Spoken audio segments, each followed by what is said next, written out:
Ladies and gentlemen, Jodev's Professional Education Forum is organizing the P. Kesavadev Oration for the first time. Many of you perhaps know that P. Kesavadev was born in the year 1904. He was a prolific Malayalam writer. He earned his name and fame through his 300 and odd short stories, 31 novels, several dramas, numerous plays, and an autobiography. He can be referred to as the first writer to usher in the renaissance of Malayalam literature by writing the novel Odayil Ninnu from the Gutter in 1942. His works exhibited a sustained concern for the downtrodden and the poor, and his works throb with a concern for mankind. He was decorated with national and state awards for literature. Dev was not just a writer alone, he was a social reformer, a trade unionist, a speaker par excellence. Unfortunately, he became a severe chronic diabetic and succumbed to the ravages of the disease in the year 1983. Jyotidev Kesavadev, the one and only son, then a 16-year-old child, stood beside his father's bed, feeding him, nursing him, and often administering the multi-dose of insulin. Jyotidev today is a renowned diabetologist, and members of the medical profession may perhaps know him better than I do. The P. Kesavadev Oration is entitled, What is New in the Management of Diabetic Nephropathy, including renal replacement therapies, and is delivered by Dr.Georgi Abraham, Professor of Medicine and Consultant Nephrologist, Pondicherry Institute of Medical Science and Madras Medical Mission Hospital, Chennai, the recipient of coveted International Distinguished Medal in Nephrology in 2003. Dr. Georgi Abraham around here. Sorry. I cordially invite Dr.Chacko, Varghese, a leading nephrologist, consultant nephrologist, professor of medicine, Academy of Medical Sciences, Trivandrum, to chair the session. And I request Dr. Georgi Abraham to the dais. Dear friends, a very good afternoon to all of you. I consider it as a great privilege and pleasure and honor to chair this very important oration in memory of Dr. Jyotidev's father, Mr. Kesavadev. And already everything about Mr. Kesavadev has been enumerated here. So I don't want to go into Mr. Kesavadev's glorious moments in his life. Well, today, to deliver this oration, we have with us Dr. Georgi Abraham, an internationally recognized and respected nephrologist from Chennai, who is my very close friend.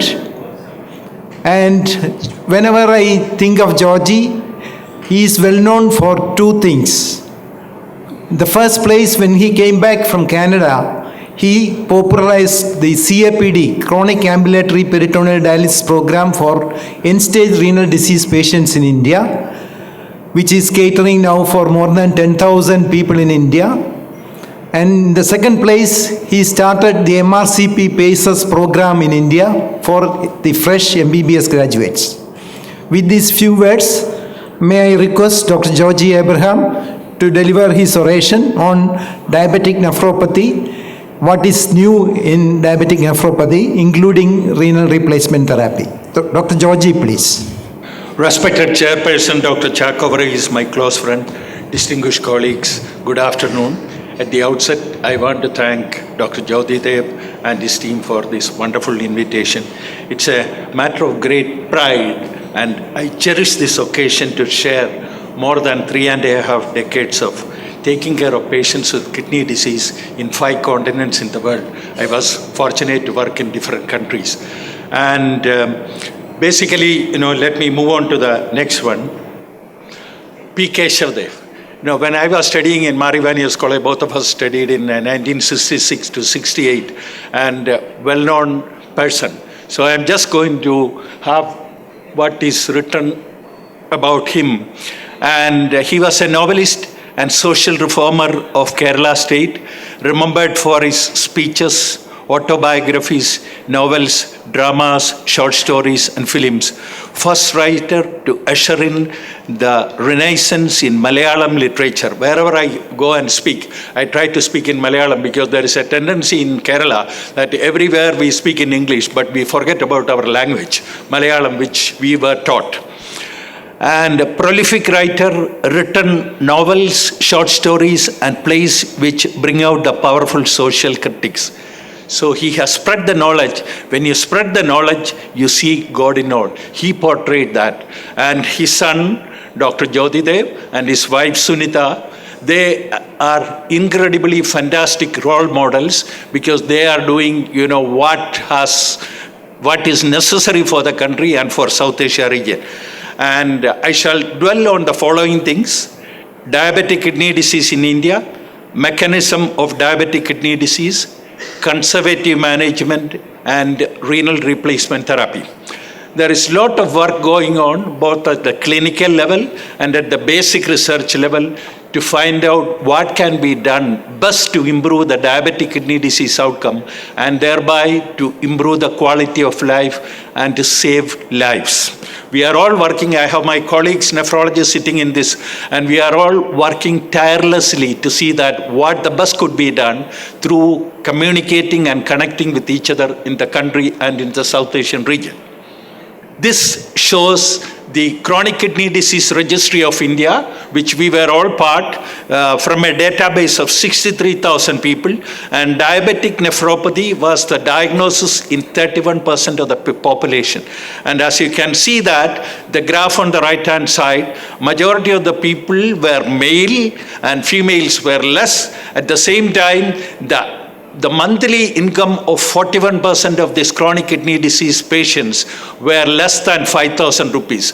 So this addresses the question is, can we take care of our diabetic population, and how do we take care of them so that we can either have no diabetic nephropathy and take care of them all through, or if they develop diabetic kidney disease, what can we do? So this, just to jog your memory, this shows the glucose handling by the kidney. You can see that, one kidney is shown there, and glucose filtered every day is about 180 grams. Urinary glucose is about 0.5 grams per day, and glucose reabsorption is about 179 grams per day. When you look at the nephron on the right-hand side, the nephron has 4 components.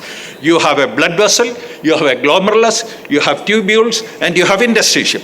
And when you look at the glucose reabsorption, you can see that on the graph on the right-hand side, majority of the glucose is reabsorbed in the proximal convoluted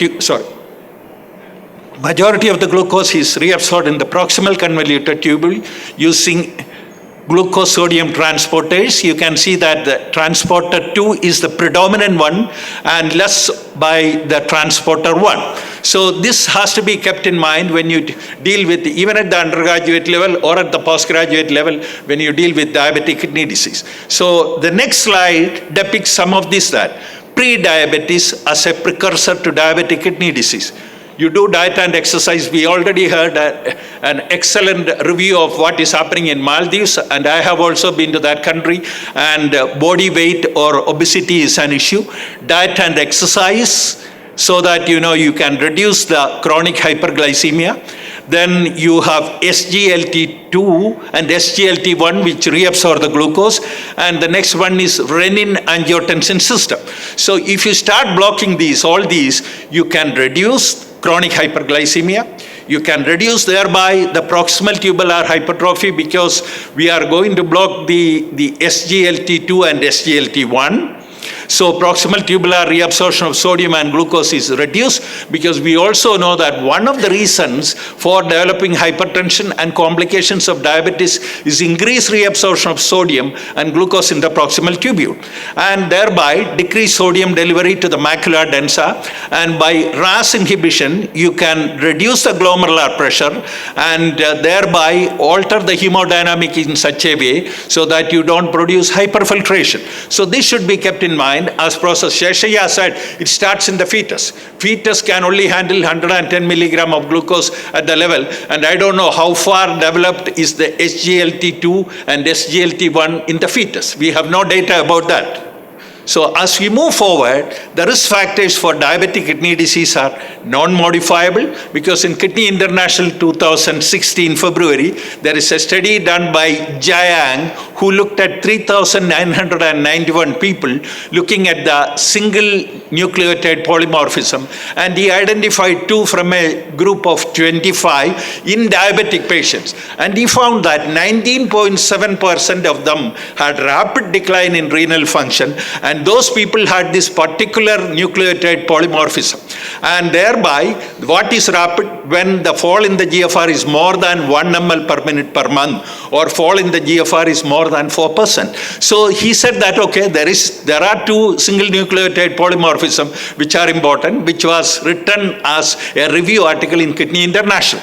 So the other thing is male sex, as I already shown you in the Indian data, and age at onset of diabetes, duration of diabetes, increasing age, family history of diabetes, because we know that clusters of diabetic kidney disease are in our country, and there is a strong family history of diabetic and hypertension and insulin resistance.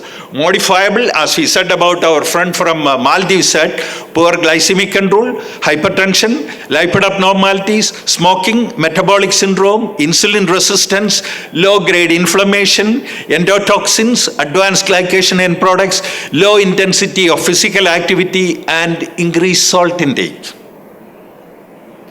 So this is just to jog your memory. You can see that as it moves, you have 5 stages. You have the incipient diabetic nephropathy, the overt nephropathy, and end-stage renal disease. So as nephrologists, we may see these patients, as diabetologists also, you may see this patient at any of these stages in our country. So you have, as it is shown in the blue line, the fall in the GFR, and in the red line, the blue line shows the proteinuria, and in the red line shows the fall in GFR. So it takes years, but when are we seeing the first diabetic patient? Are we seeing him at stage 1, stage 2, stage 3, stage 4, or stage 5 kidney disease? It depends on when we are encountering that patient.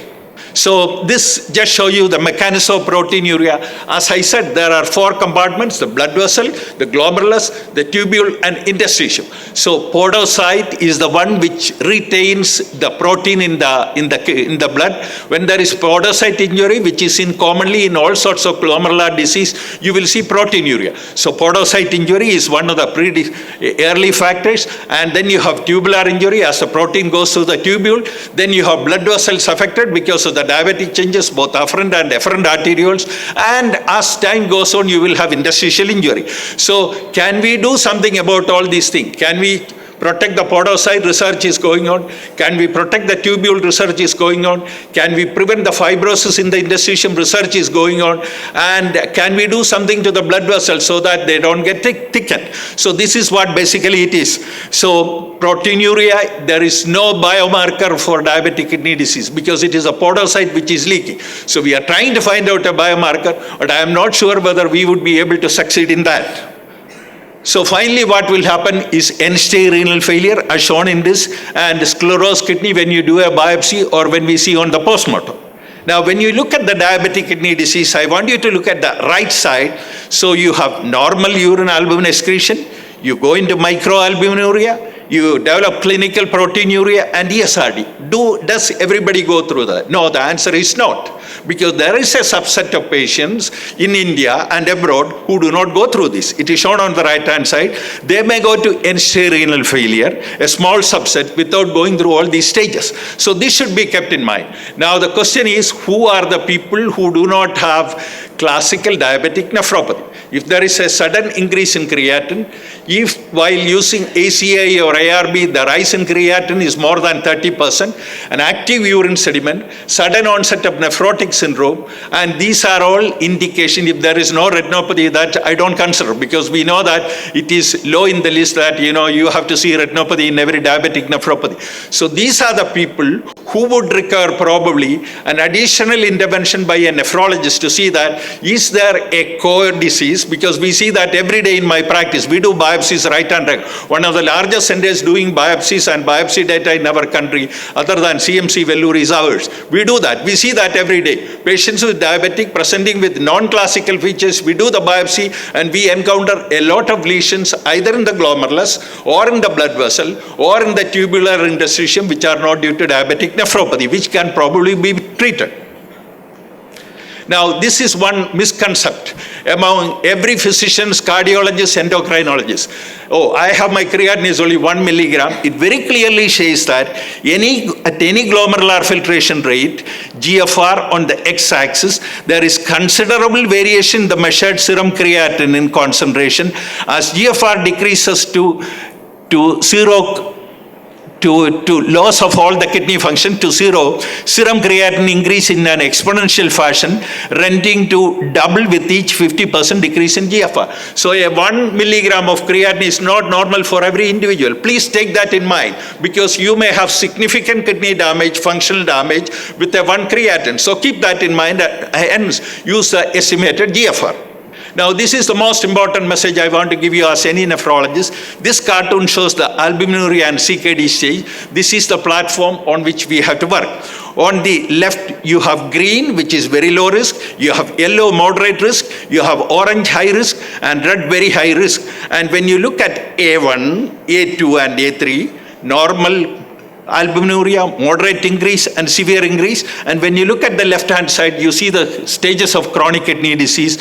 So everything shown in red is very high risk. So depending, you need to stratify as a diabetologist or other physician, look at this and stratify the risk of the patient. Control of blood pressure, control of diabetes, alternative medicine intake, non-steroidal anti-inflammatory drugs, all other things have to be taken into consideration when you look at that. Now, recent changes in the perceptions, I want you to look at the rectangular, which is green. Microalbuminuria, reversion in majority, higher levels more likely to progress to proteinuria. And when you come to common clinical phenotype of CKD in diabetes, progressive decrease in GFR without significant microalbuminuria in a subset. And the next one is CKD uncommon at younger ages. No, the CKD commoner at earlier age in type 2 diabetes. These are the things I want you to keep in mind.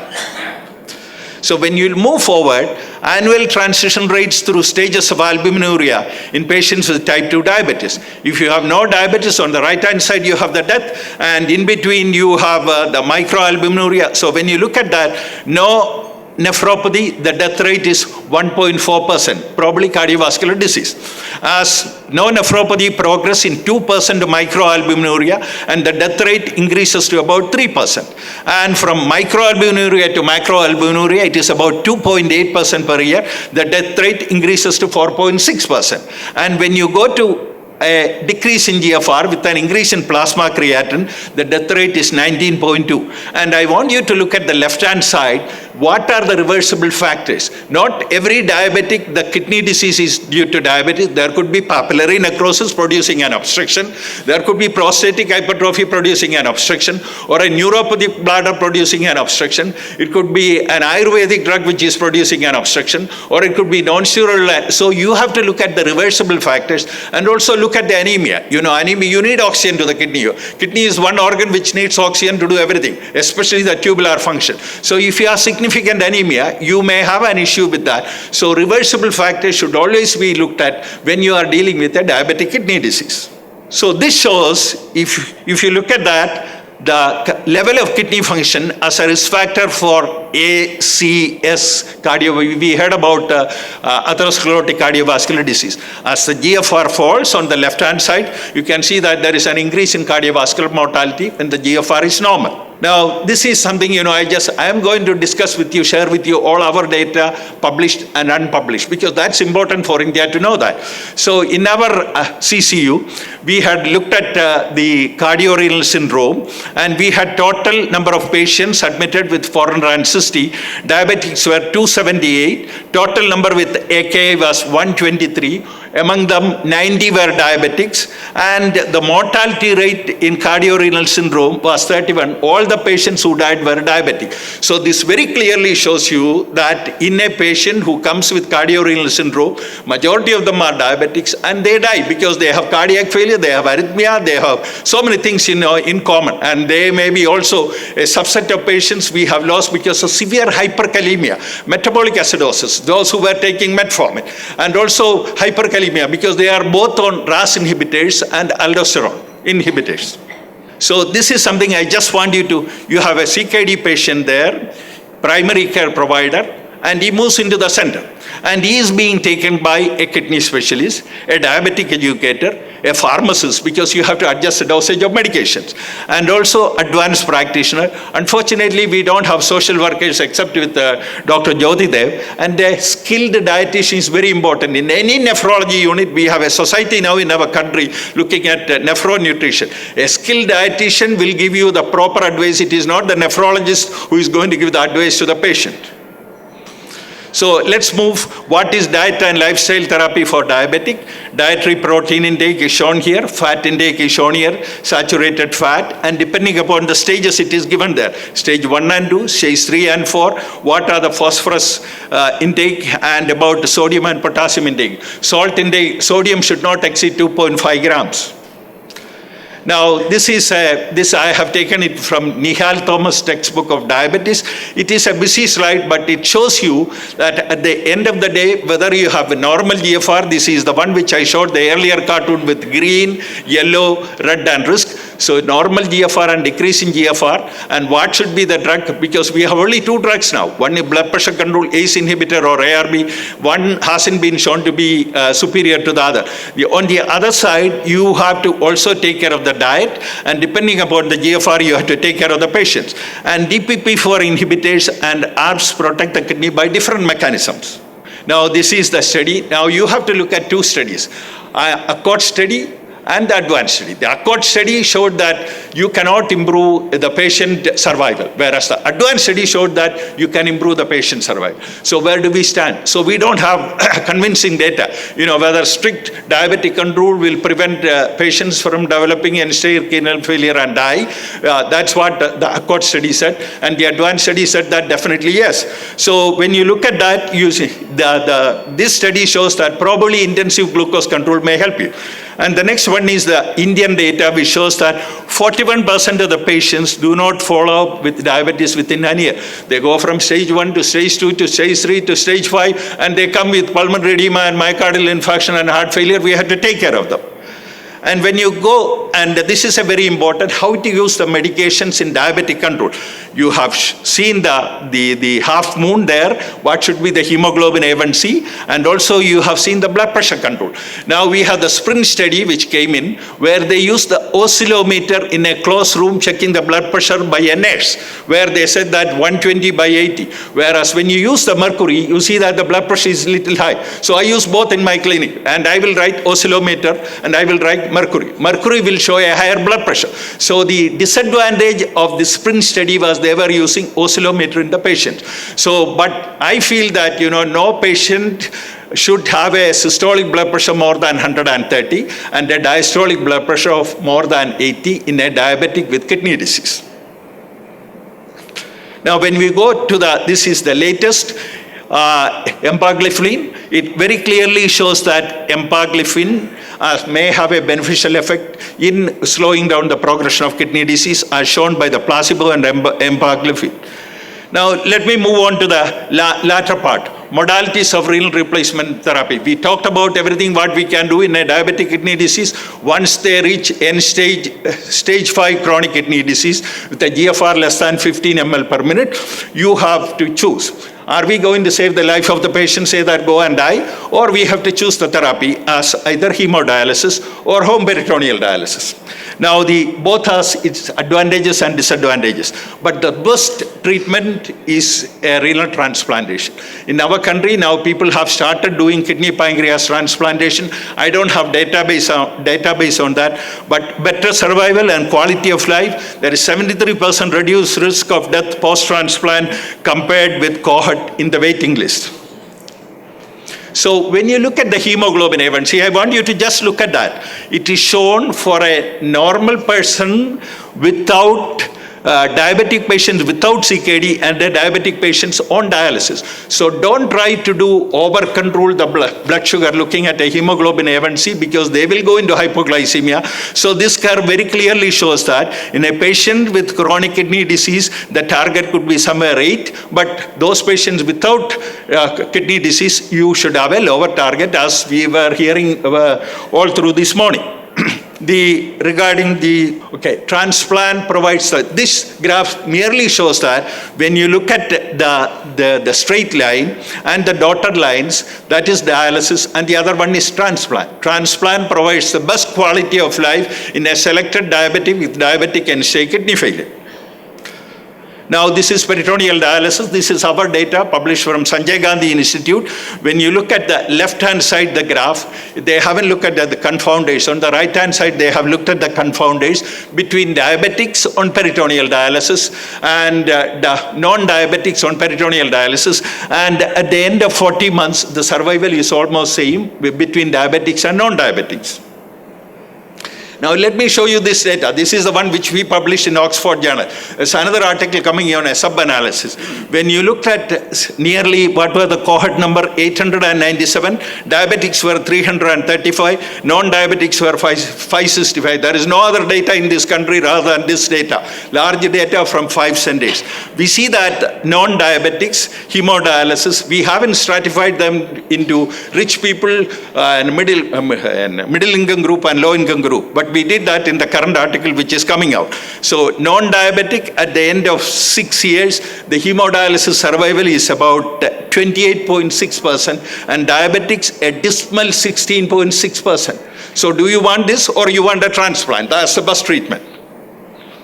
So the challenges of transplantation, pre-transplant, we are seeing a lot of older population, life expectancy we have to look at, social aspects we have to look at, comorbidities we have to look at, cardiovascular disease, peripheral vascular disease, increased perioperative morbidity and mortality, infections, because if you look at, even though Western countries, American data, they all died of cardiac failure. In our country, especially in the middle class and lower class transplant patients, the major cause of death is infection.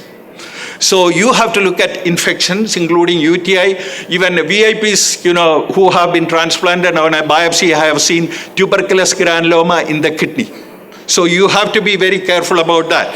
And obesity and metabolic syndrome, and post-transplant challenges are graft and patient survival compared to non-diabetic, cardiovascular events, major cause of death in 30% of the functioning grafts, and glycemic control, effects of immunosuppressive medication on glycemic control, obesity and hyperlipidemia. So this is a patient who we gave the best quality of life, and he had a CABG done in 1995, and now he is 73 years old. He was on maintenance hemodialysis 1996. He had his first renal transplant in 1997, 54 years old. Then he lived very well, and then in 2006 he develops again allograft failure. Should we transplant or shouldn't we transplant? He had few runs of dialysis. He was miserable on dialysis. He said, I don't want it. Better I die. So we took the challenge, and he had a coronary arteriogram done. He had PCA with stenting done. He was again transplanted. And you can see that even in 73, he sent me a message yesterday, serum creatinine is 0.8, adequate LV function, ejection fraction 65. So it very clearly shows that even in a diabetic patient, older age group, we can't undertake transplant and give them a successful quality of life. Now let me show you our data. This is the largest database in South Asia, or comparing 60 years and less, and 60 years and more on transplantation. And we found that among the 162 patients, diabetic in the below 60 years were 45.36, and diabetics above 60 years were 59.1. And I will show you the survival graph. So this shows, our honorable previous Prime Minister had diabetes. He had microvascular complications. He underwent PCIs and coronary and revascular. We all know that it is in the newspaper. So this shows that there is no difference between those above the age of 60 and those below the age of 60, either in patient survival or graft survival at 5 years. Now, pre-transplant glycemic control and post-transplant outcomes, coming to the last few slides. So it very clearly shows that the pre-transplant glycemic control has an impact on the survival of the patient post-transplant. It very clearly shows that among a cohort of 2,872 patients. So it tells you that you need to have glycemic control, because so that you don't have many macrovascular and microvascular complications in patients whom you are undertaking for transplant. So this very clearly shows that it is important, and the red line points to an increased hazard ratio for complications and death. So this is a study which is coming out in the International Journal of Urology and Nephrology. We looked at the blood pressure of 506 post-transplant patients at the beginning and after 1 year. So we found that diabetics had a higher systolic blood pressure compared to non-diabetic. We all know that, we need to control the blood pressure. So this is a risk factor. So we need to look at the blood pressure control, the lifestyle changes, diabetic control, hyperlipidemia, and propensity to infection, all in patients who are diabetic, who we are taking for a transplantation. And this shows the biopsy of a patient. I want you to look at two things. One is the glomerulus is looking normal. The tubules are, but look at the blood vessels, uncontrolled blood pressure. See, there is hardly any lumen there. Interstitial hyperplasia of the intima. So this shows that if you don't take care of the blood pressure, this blood vessel is not going to supply blood to the glomerulus, and it will go ischemic. So it is mandatory that you have to control the blood pressure in your post-transplant patients. So my conclusion, thank you for listening. Diabetic kidney disease, a major cause of chronic kidney disease in India and South Asia. Awareness and early detection leads to risk reduction. Multidisciplinary team approach leads to better outcome. Renal transplantation is the best renal replacement therapy provided there are no risk factors or significant comorbidities. Thank you, and I submit this oration to late my respected P. Kesavadev and their family. Thank you very much, Dr. Georgi, for delivering the first P. Kesavadev oration.